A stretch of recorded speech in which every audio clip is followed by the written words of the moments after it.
Welcome to the Four Visions Market Podcast, a space built on the principles of integrity and reciprocity. Together, we will engage in thought-provoking conversations about plant medicines, why these plants are coming out of the rainforests, jungles, and mountains after thousands of years, and what it means to be in right relationship with the ancestral wisdom cultures and guardians of these traditions. I'm your host, Mariah Gannessa, founder and director of Four Visions Market. This podcast is the natural evolution in our commitment to providing you, our tribe, with incredible resources to support you on your healing journey through plant medicines. Welcome home. Welcome back, Four Visions family. We're super excited to bring you this week's episode. I sat down with Christine Olivia Hernandez, author and cacao ceremonialist, for a wonderful conversation about reclaiming our roots, working with the plant medicine of cacao, and what it means to embody our magic. Christine is an incredible woman who overcame early adversity to create a life of embodied service. She is an influential leader and is widely recognized for empowering others, from minority communities and indigenous women's collectives to A-list celebrities. Her book, A Child of Magic, her adapted screenplay, Lana Livia and the Ancestral Magic, and her soon-to-be-published nonfiction book are all based on her own journey of remembrance, serving as a reminder to reconnect with the innate magic within and all around us. Christine has been sharing her ancestors' medicine, cacao, through her programs and the Maltyox gratitude method.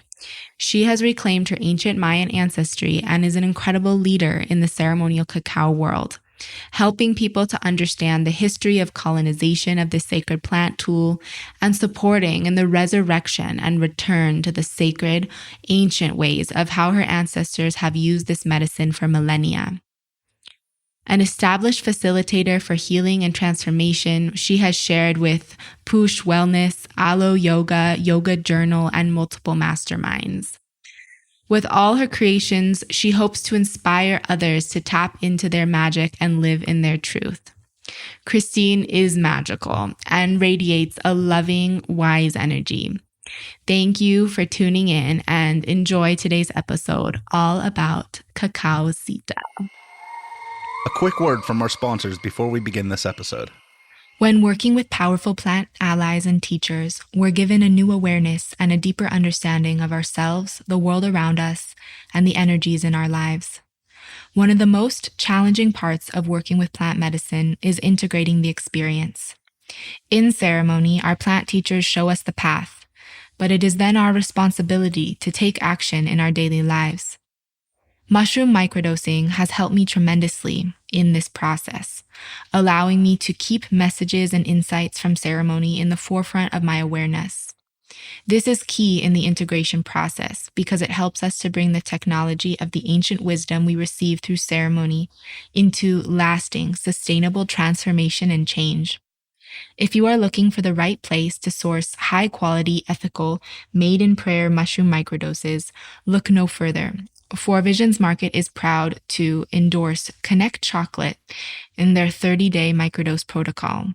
Visit connectchocolate.life and use the code FVFamily for 10% off your first order. According to a journal published by the National Library of Medicine, individuals who microdose describe a wide variety of psychological benefits, including enhanced creativity, increased energy, improved social ability, sharper focus, stronger analytical thinking, more positive mood, improved memory, and increased mindfulness and general sense of well-being. Connect Chocolate was founded by a member of the Four Visions community, and their mission is to cultivate kinship with earth and spirit. This 30-day at-home treatment will take you on a journey to support your emotional, spiritual, and mental well-being. Go to connectchocolate.life or visit the link in our show notes. And remember to use the code FVFamily for 10% off your first order. Welcome, Christine. Thank you so much for joining us and coming on to the show. It's great to have you with us today. Thank you. It's such a pleasure to be here. So grateful. So beautiful. Well, I am really excited to get to hear and learn a little bit more about you and the work that you're doing in the world. And I would love to start us off with a little bit of an introduction to who you are, your origin story, how you returned to your ancestral lineage and the medicine and traditional ways of your ancestors. And yeah, share with us a little bit about yourself.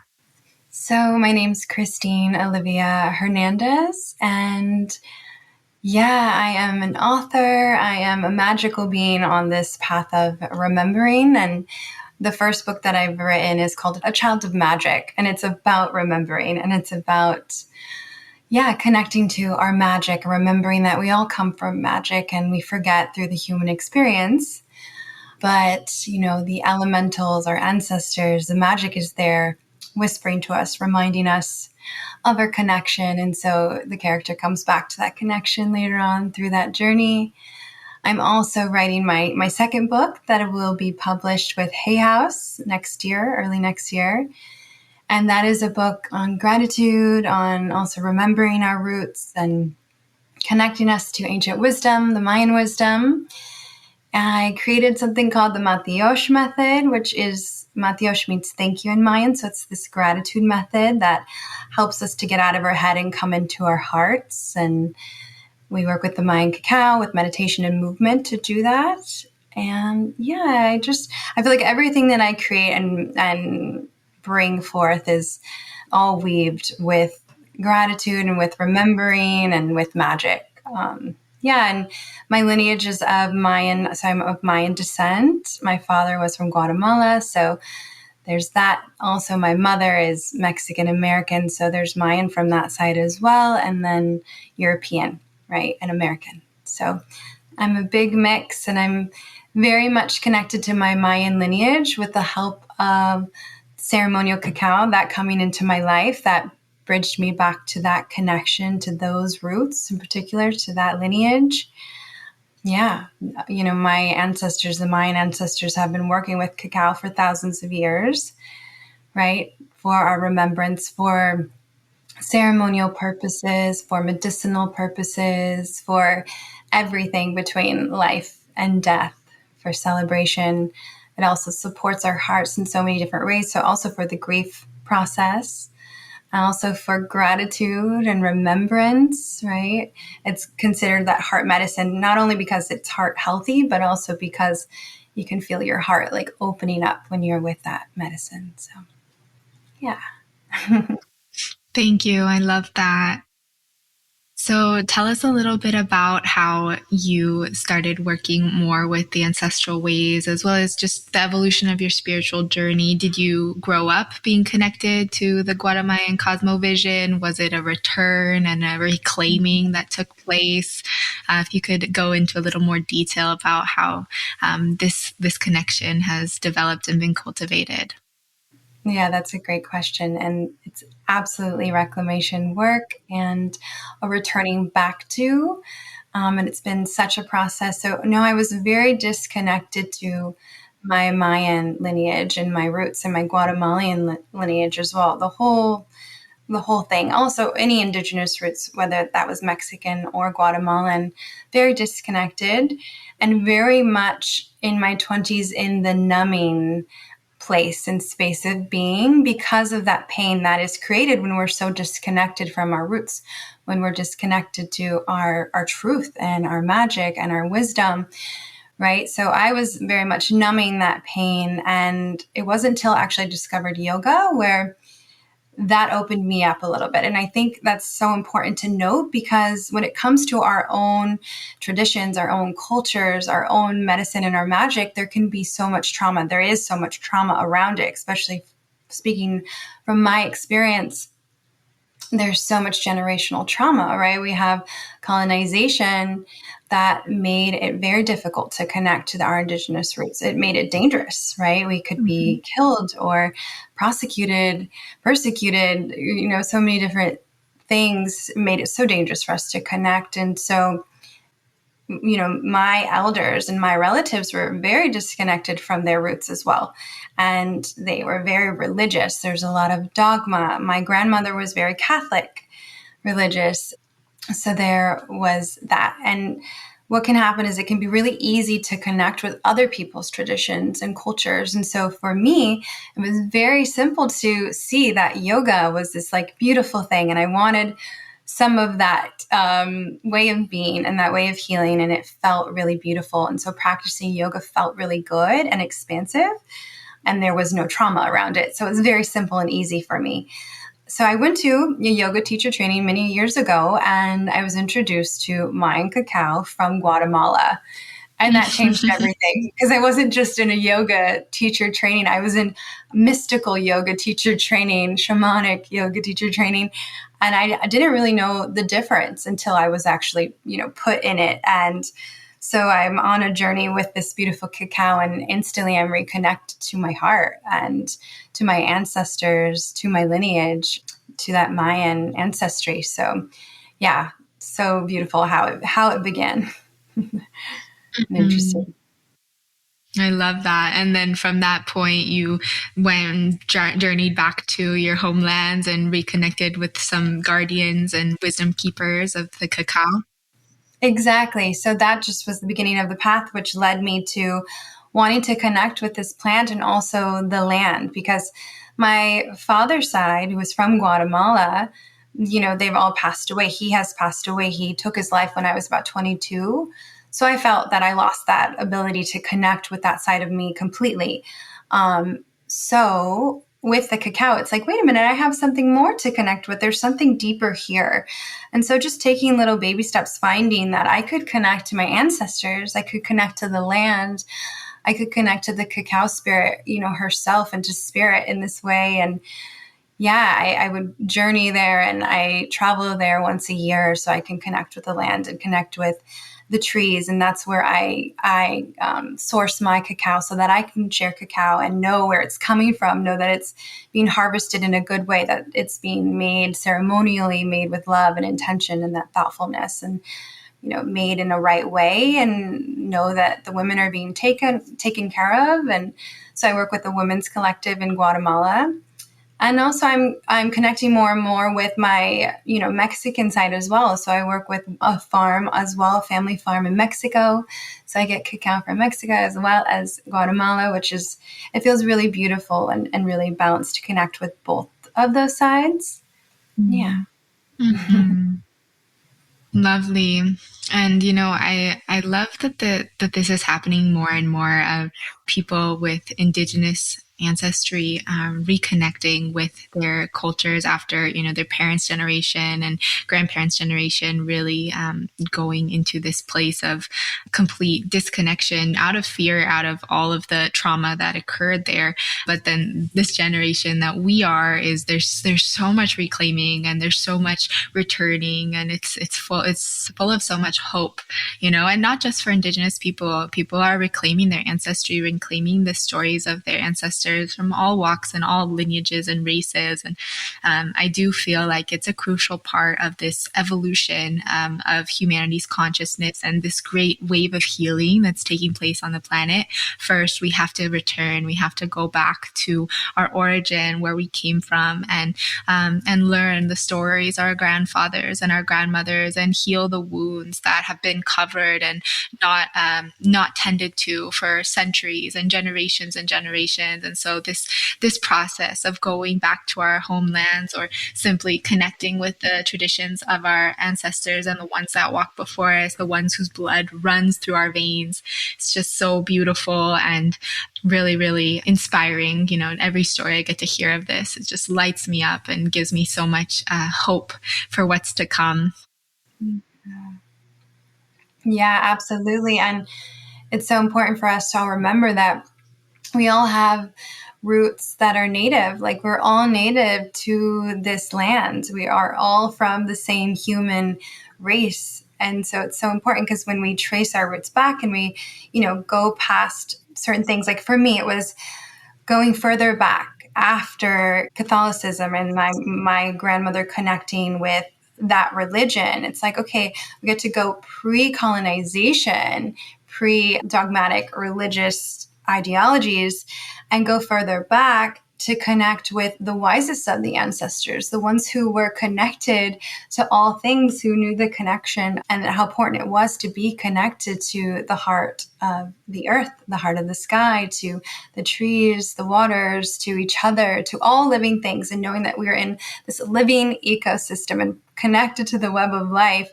And that kept us in our power. Right? That kept us healthy and in harmony. And then we were grateful because we were understanding that we were not living on our own just as this single individual thing, but that because of all of the things in the air and the plants that are nourishing us, Mother Nature, right, we can live and we are sustained through that connection that keeps us grateful, and that keeps us in reciprocity, which also keeps us in harmony. So it's all like so connected. And when we can trace our roots back to those wise ancestors, we can remember those wise ways. And then we can remember that all of our ancestors had that common wisdom. They all knew the connection, their connection to the plants and the trees, and to live in harmony in this way. So it starts, little by little, and this is such a process. And I think people speak to decolonization a lot. And sometimes that can have us feeling as if we're not doing it well enough or fast enough or good enough sometimes. And so what I like to bring up is what we get to do is remember our roots. We get to also re-indigenize ourselves and come back to our ancient ways, the ways of our ancestors. Yeah. I love that. Yes. And it's like coming from this perspective of unity rather than separation and shaming. And I think that it's such an important distinction if we're really looking to move forward and to grow in our consciousness and really expand our capacity to love one another and to deepen and the way in which we walk upon this earth. So I'm really happy you said that, because it's also something that is really aligned with the way that we operate with Four Visions. Obviously we're sourcing medicines from all over South America. We're a bridge to the Western pathwalker who is looking for ethical sourcing of these tools, just like your cacao, right? And so in that is an inherent belief that these tools, these ways are for all beings of the earth. And so oftentimes, when we talk about decolonization, there's this judgment or there's this limiting element of it that says, stay in your own lane.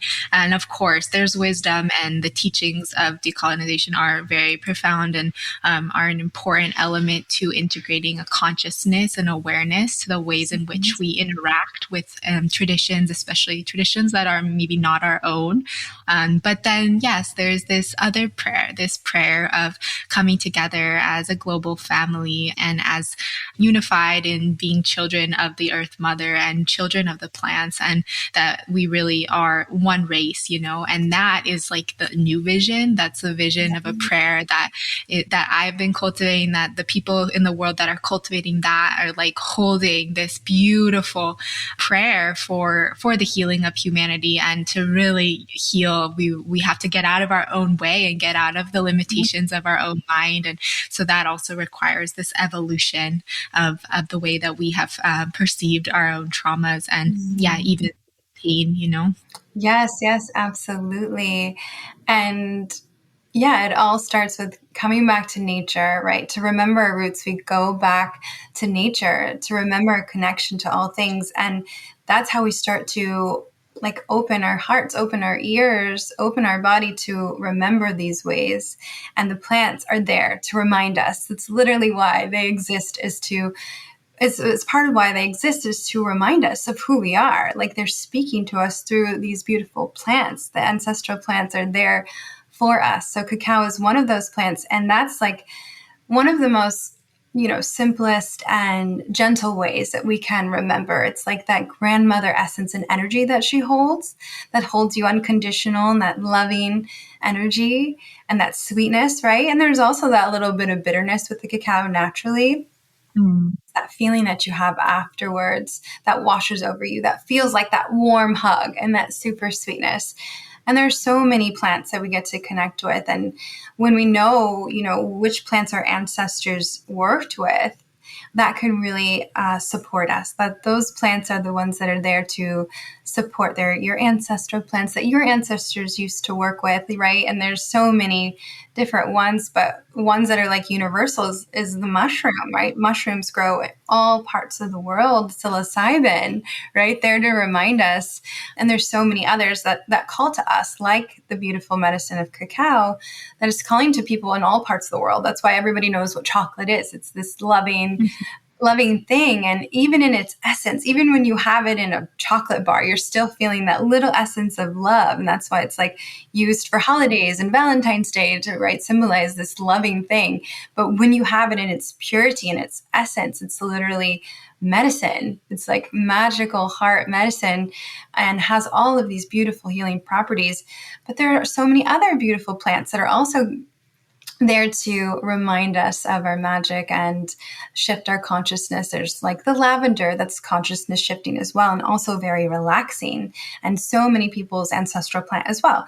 And again, even if it's not, your direct lineage's medicine, if it's calling to you and you are, in a right relationship with the plant and you are intentional, it really takes intention, then this is your plant as well. It's speaking to you specifically for a reason. So I think it's so important to remember all of that. Thank you. Thank you so much for sharing that. Really, really spot on. Mm-hmm. Yeah. Beautiful. So, okay, you mentioned the loss of your father in your 20s, and that kind of also coincided with this return back to Guatemala. And, cacao is a grieving medicine. You also mentioned that. I'm curious if you could share a little bit how your return to your roots and this process of meeting the cacao, if it in some way helped you with processing the loss of your father and the grieving process, or if not with that particular relationship, your experience with cacao and grief. So, yeah, cacao has supported me. It's embodiment medicine. So it supported me to feel into my body whatever exists every time that I drink it. So whatever is there can be felt, to look at, to feel, right? To heal, to experience. And so it's helped me with all of those things, and whatever is there will come up. And so there have been times where I've sat with cacao and tears will come, and this will happen in ceremony as well. People will have a sip of cacao and just start, tearing up or bawling and crying because it's, it helps us to feel, it helps us to release and let go and make space. And once we do that, once there is that space, it's so expansive that then you can come into that expression of bliss and celebration and gratitude and joy.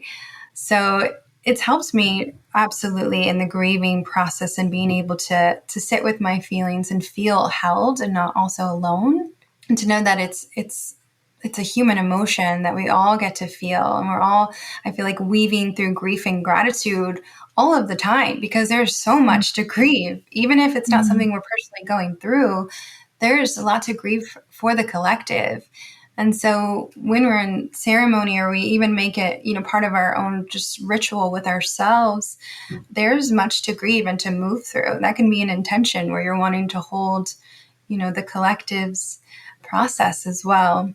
And then again, it's like weaving through grief and gratitude. The cacao lets you come to that space of feeling that deep gratitude for life, feeling that like inner child joy and play and bliss. For me, I wrote my first book with a ritual of drinking cacao each morning, each time I sat down to write. And so that was very much a channeled book, really connecting to the heart of this medicine and wanting to connect people to their inner child and their magic.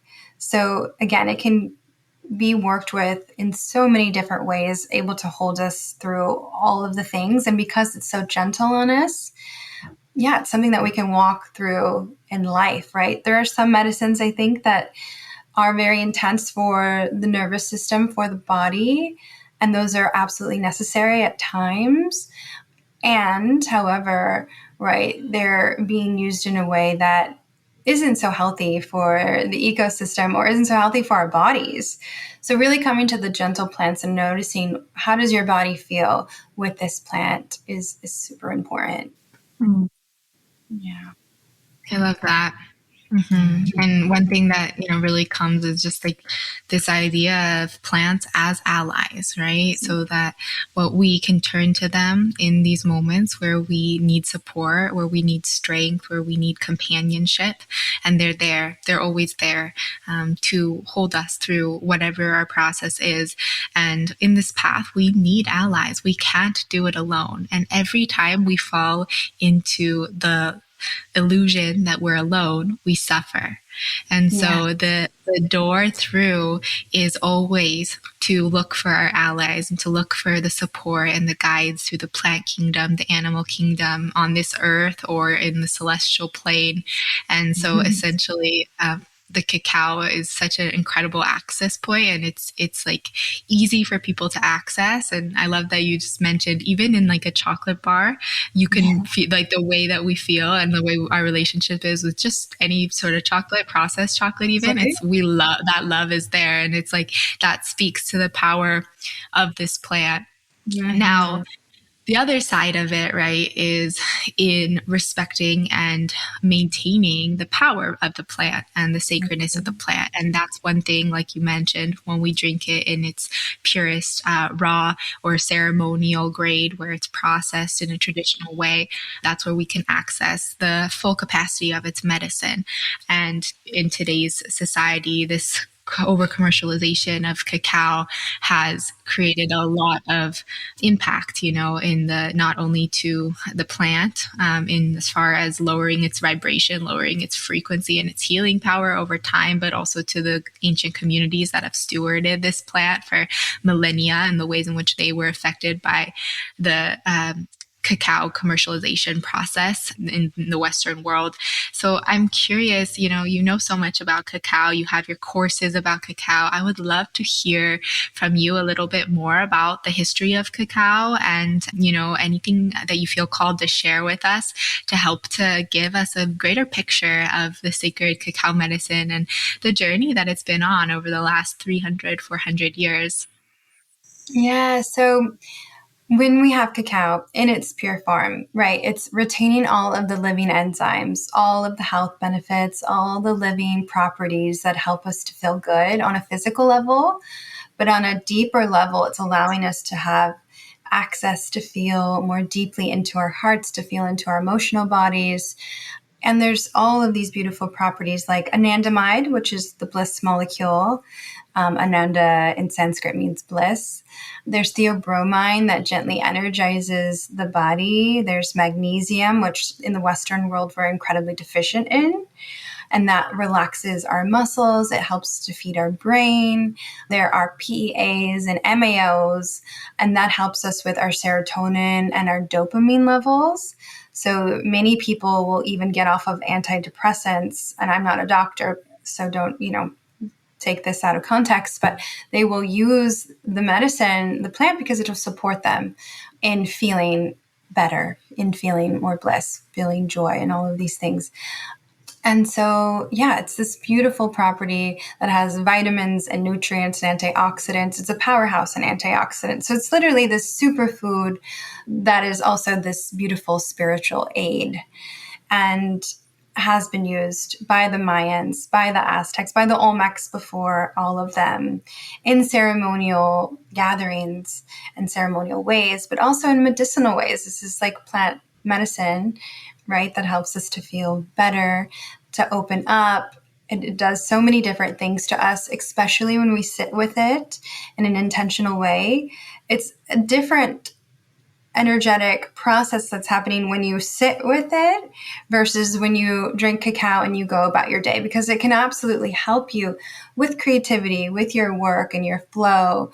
Some people will even drink cacao and they'll work out. It depends on what it is you're working with it. If you're working with the medicine in a ceremonial setting, that is where you're going to feel all of these different layers happening, and they may be subtle, but the more you are open, the more you'll feel there. So you'll have access to more things, more experiences, more opening.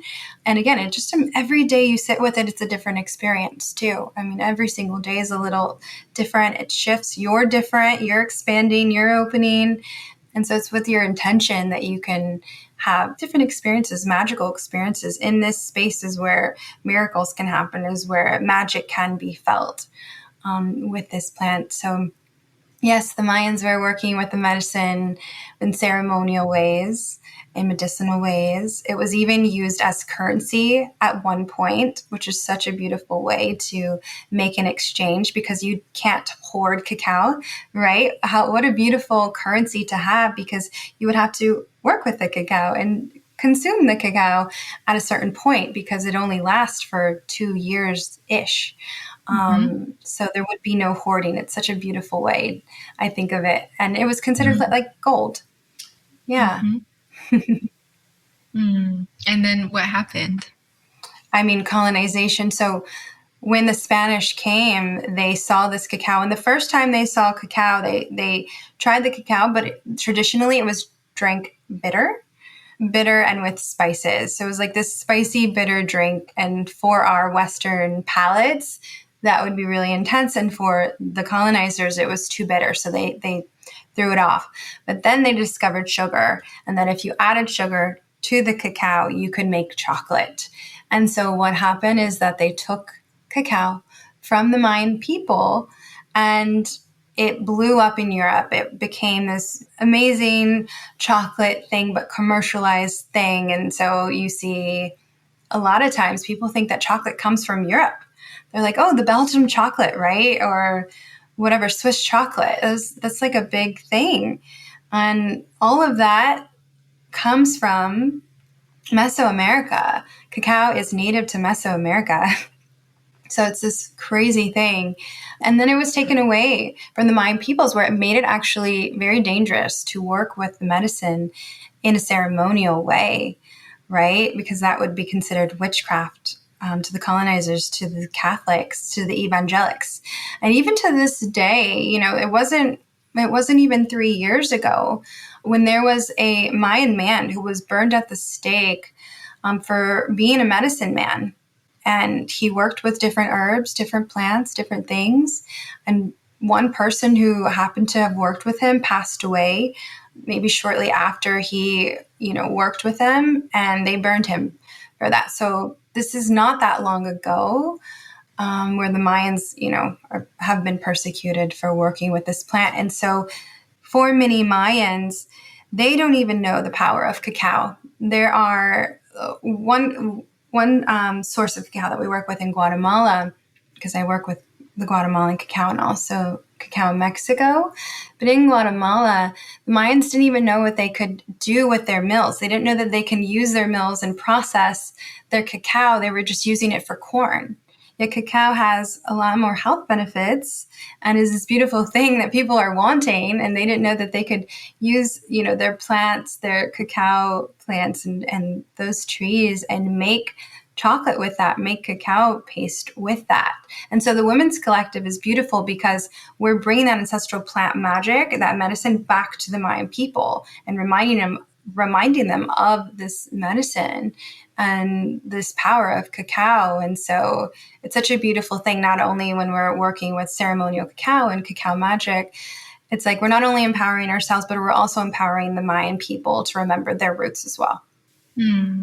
So Thank you. That was so beautifully shared, and really appreciate just the context and the story overarching, a really wonderful overview.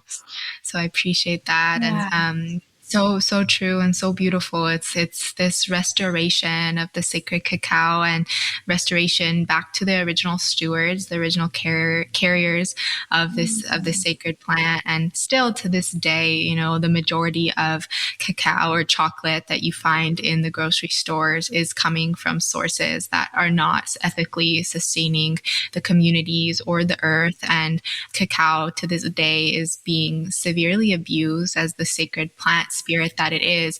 And so when we choose to partake in ceremonial cacao, when we choose that our intake of cacao be through this form, it's like our backing of this prayer to restore the cacao to its throne, and I talk a lot about that because I feel like we're in this process. There's a lot of plants, a lot of power plants in our culture that have been abused and to the point where they've lost their potency. And so by working with these master plants in reverence and in respect, we're literally helping them to return back to their seat of wisdom, their throne of wisdom.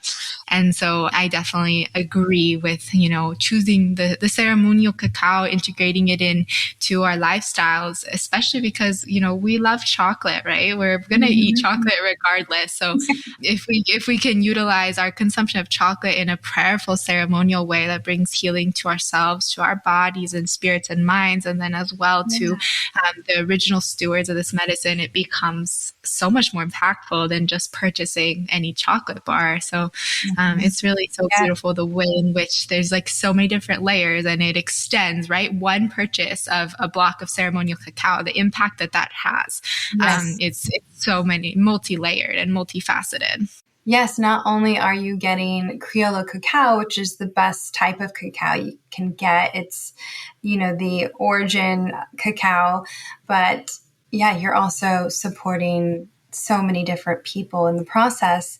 And, when you buy chocolates at the stores, you're not getting the best type of cacao. And on top of that, it is not fair trade. It's below fair trade. It's atrocious where some of these chocolates are coming from, like the Nestle's, right? There's literally slave trade happening within these corporations. So you absolutely do not want to be, supporting that, and you don't want to be putting that in your body. So when you get ceremonial cacao, it's like you can make your own chocolates, right? You can make your own chocolates, and you can be working towards healing your heart, healing your body, and supporting beautiful people, supporting the Mayan people. So there's so much beauty around using your dollar as your vote, right? Using your dollar as your power. Yeah. Yes, 100%. So one question I get asked a lot is, can you take too much cacao? And specifically regarding the way in which cacao affects our adrenal glands. I'm curious if you have anything to share on that regard, and what you usually tell people who come to work with you. Yeah, so you can absolutely have too much, I think, of anything, right? So what I recommend is 1 ounce is a ceremonial dose. A little bit less than that, maybe 0.7% is like a little ritual dose that you can have. And if you're working with the medicine and you want to have, let's say, cacao daily because you love chocolate, you can have that. Yeah, you'd get to have a lot less. And I would say 0.3 ounces, 0.5 ounces, something around there. But also only for short spans of time. So when you're working with cacao and you're wanting to be a facilitator of ceremony of the Maltyox method, which is what we spoke about earlier, I recommend people drinking cacao every day for a week to really work with the plant, to really introduce yourself with the plant and feel its energetics. And then from there, you would only have it maybe 3 times a week. And then you would have that in ceremonial form. So 1 ounce every time. And so cacao does not have that much caffeine, but it definitely affects our adrenals. And that's the theobroma, which energizes, which is similar to that of like a green tea type of caffeine. And so, it is not that big hit and then a complete crash. It's kind of slow and steady and more gentle on the nervous system and on the adrenals. But again, we don't want to use any plant medicines in a way that is just overdoing it and over consuming anything. So working with the plant in reverence. And again, that's when we're speaking to ceremonial cacao when we're having it in the drink form, right? It's not overly processed. So all of those benefits, all of those healing properties, all the living enzymes, they're retained. And if you're making chocolates, then you're processing it a little bit longer. You're heating it much more because you're creating that texture of chocolate. And so you can have those a little bit more often. But also, again, you're mixing that with different things. You're adding coconut milk or butters or whatever else you're putting into those chocolates. You're not having as much as a ceremonial dose. So playing with the measurements and seeing how your body feels. And there's different measurements. I have that on, I have a free guide that I'll include here so people can create their own rituals with chocolate, and it has recipes. So you'll know how to make your little chocolate bliss balls and drinks and things. I love it. Perfect. Thank you. Yes, we will include that in the notes. And yeah, that's so helpful. I appreciate that explanation. Okay, so we'll definitely include the free guide, but just here, if you were gonna include like maybe 4 elements to a sacred cacao ritual, what would you tell people? I would say first, cleanse the space. So perhaps you are smudging a beautiful, well harvested sage that you maybe brought from your yard. Something that is local is lovely, right? I had sage growing in my backyard in Topanga. And or perhaps you have a spray of some sort of an herb that you like to spray, because you can also cleanse your space with water.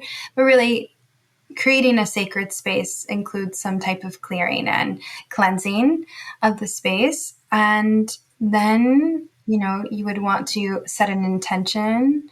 So you can close your eyes, set an intention, say a prayer, drop into your heart to feel what it is. What is your reasoning for creating that space? What is your intention? I like to play beautiful music when I sit with cacao and I'm first drinking her in. I think that not only do I enjoy the music, but she does too. And remembering that you're having an experience with the cacao plant. This is an energetic exchange between you and this beautiful plant. So welcoming her to experience you the way you get to experience her beauty as well. Mm, that's beautiful. Thank Yeah, you. you're so welcome. So, will you share with us a little bit about the Maltyox method, as well as some of your other offerings and ways in which people can learn more about cacao through working with you? Yes, yes.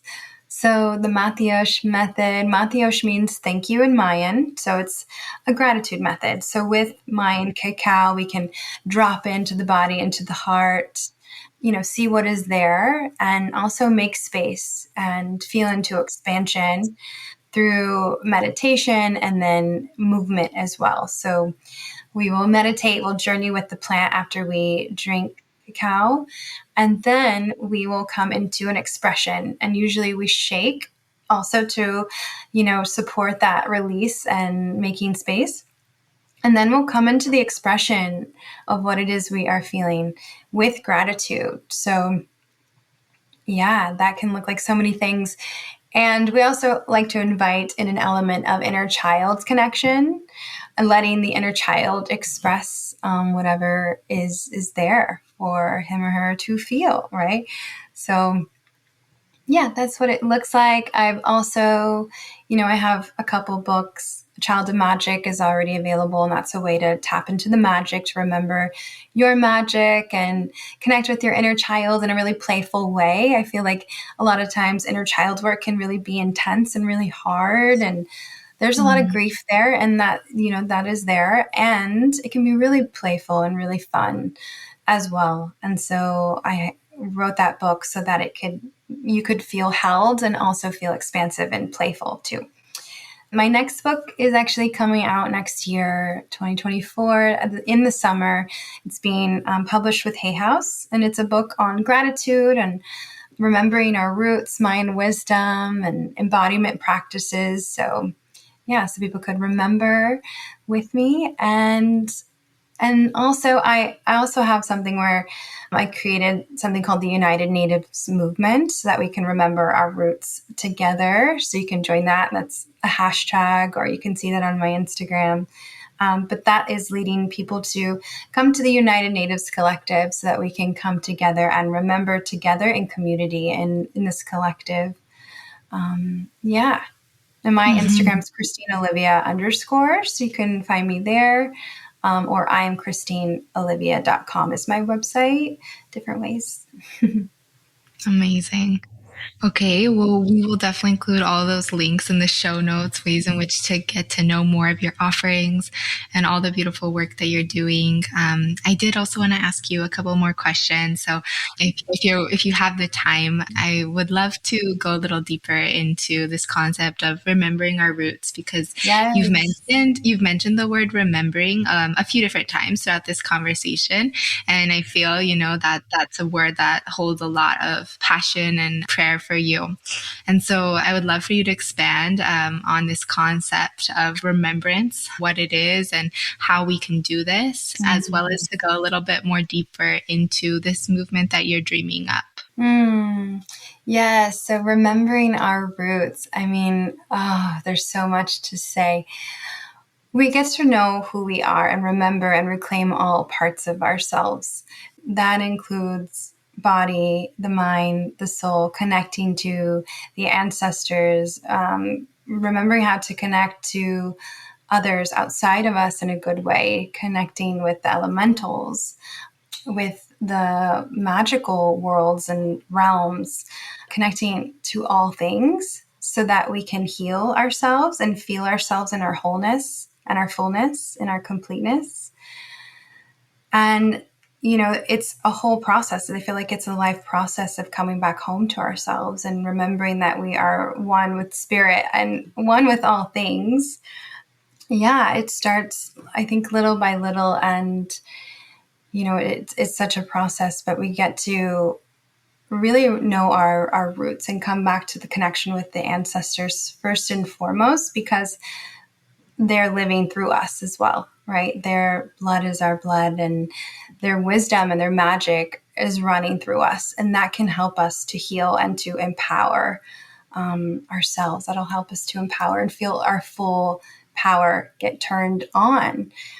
I just think it's so essential to our healing and to, breaking through like the matrix and through the trauma, through colonization, doing all of this work. It's like, okay, that's a way in. And there's many different ways into remembering the roots. I think connecting with the ancestors is essential, as well as like just going outside and connecting with nature. Like, I think that is incredibly important, is just going outside more often. We're so often working on our things and our creations, and we're inside.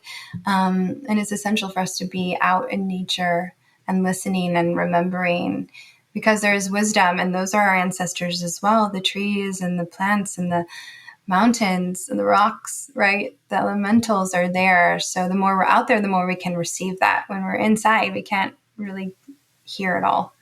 Mm-hmm. So yeah, I can expand on that if you'd like. There's so much I can say, but yeah, that was really good to share. I love it. Yeah, feel free to expand if you feel the call.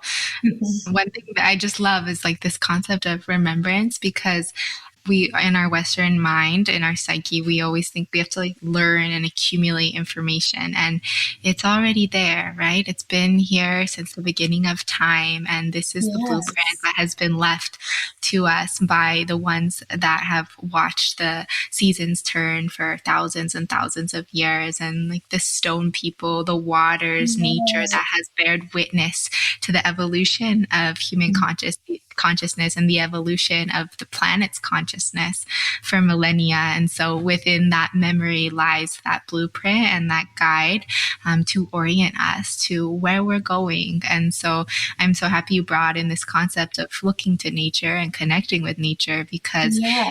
she is that orienting pillar, that reminder, and that example of all the different elements that are within us, all the different values that we want to cultivate, all the different virtues that we hold dear to our heart. She has it all within her.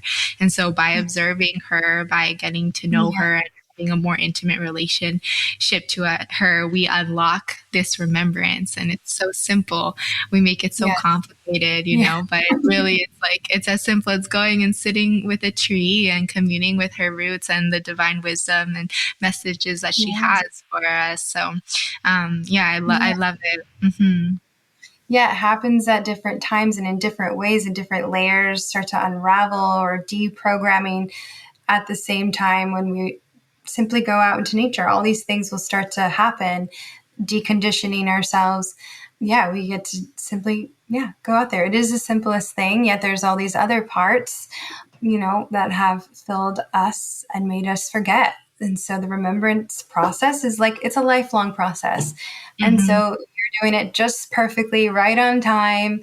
You just walk right outside and get out there and get some of that beautiful sunshine. And, the codes are already there within you and within your heart. So you are perfect just as you are. It's important to remember that. Yeah. So sweet. Did you want to share anything more about the movement? I think you said it was Uniting Nations. Did you say it was called? United Natives Movement. United Natives Movement. Yeah. Do you want to share anything else about it? Yeah. So I kind of went on this whole series where I was sharing how we get to remember our roots, especially for those of us who are from the Latina or Chicana or Native community, brown community, however you want to say it, but your ancestors were native to the lands here in the Americas. There's this sense of difficulty sometimes, or feeling enoughness, because we are not like American enough or white enough, or we don't feel brown enough or Hispanic enough, like we're not speaking Spanish. And for me, my story was I never felt enough because I didn't speak enough Spanish, or I didn't speak it well enough. Because the way I learned was I would speak English and my grandmother would speak Spanish, and that's how we communicated, Spanglish type of thing.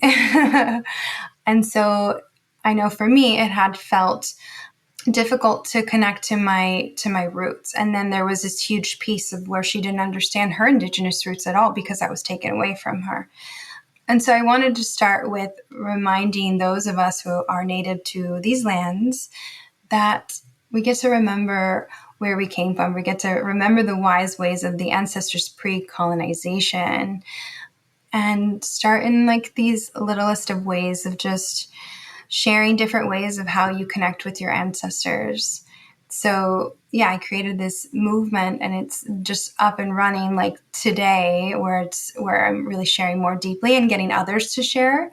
And I'll put that as a pin on my IG so that people can see it, because I want people to create their own videos so that they're reminding those in their own communities of what it's like to remember their roots. And so whatever that looks like for your roots, right? For mine may look different. Mine may be dancing next to the tree. That's one thing that I do often, or making a cup of cacao, but it may be different for you. And so I just want people to share in different ways, and just reminding each other of our, native roots and of our magic. So it'll be there. And yeah, I hope you join as well. So sweet. I love it. Yes, we'll check it out and support that vision, that movement. Oh, well, thank you, Yeah. Christine. It's been such a pleasure to get to connect with you and have this beautiful conversation. I just want to thank you for taking the time to be here with us today, and honor you in your beauty and your mission, your life's prayer and work, and the way that you're showing up, committed to joy, gratitude, living life in totality. I see you, sister, feel your divine radiance and connection to life, and it's inspiring. And with that, I just want to open it up. If there's anything else that is on your heart that you feel called to share with our listeners today, we just receive you with a lot of love. I just want to say thank you for having me. I think I said all of the things, but I'm really grateful to share my medicine, my magic in this way, to speak with you. So thank you, Maltyox, and Maltyox to everyone for listening and for being here. Yeah, and remembering with me. Thank you. From everyone at the Four Visions Market family, we would like to thank you for listening to our podcast. We really hope that you've enjoyed the conversation and gained many new insights on plant medicines, ancestral wisdom, and much more. Please remember to visit our website at www.fourvisionsmarket.com for more resources and information on plant medicine and spiritual tools. And please don't forget to follow us across social media for regular updates on upcoming episodes. We are grateful for your support and look forward to continuing this path with you all. Until next time, take care, stay present, and stay connected.